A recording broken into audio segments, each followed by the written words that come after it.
Isayas, Kabanata 39. Nabalitaan ni Merodach-Baladan na hari ng Babylonia na anak ni Baladan na si Hezekias ay gumaling sa kanyang karamdaman. Bilang pagbati, nagpadala siya roon ng mga sugong may dalang sulat at regalo. Labis itong ikinagalak ni Hezekias at sa katuwa ay ipinakita niya sa mga ito ang lahat niyang kayamanan at ari-arian. Ipinakita niya ang mga itinagong pilak, ginto, mga pabango, mamahaling langis, at ang mga sandata sa arsenal. Kaya lahat ng taguan ng kanyang mga kayamanan ay nakita ng mga sugo.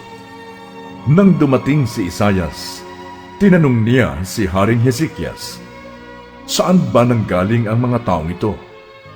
Anong sinabi nila sa iyo?" Sumagot ang hari, "Sa malayong lugar sila nanggaling. Buhat pa sila sa Babylonia." Nagtanong na muli si Isayas, "Ano naman ang nakita nila sa inyong palasyo?" Sinabi ng hari, "Lahat ng ari-arian ko sa palasyo, pati ang laman ng mga bodega."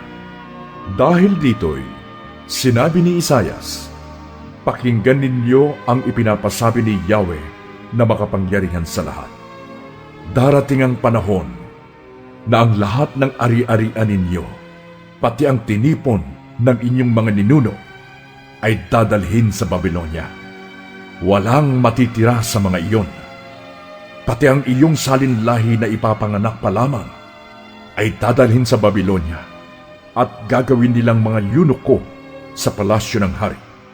"Ang sinabi mong yan buhat kay Yahweh ay mabuti," sagot ni Hezekias. Sinabi niya ito sapagkat iniisip niyang magkakaroon ng kapayapaan at kasaganaan habang siya ay nabubuhay.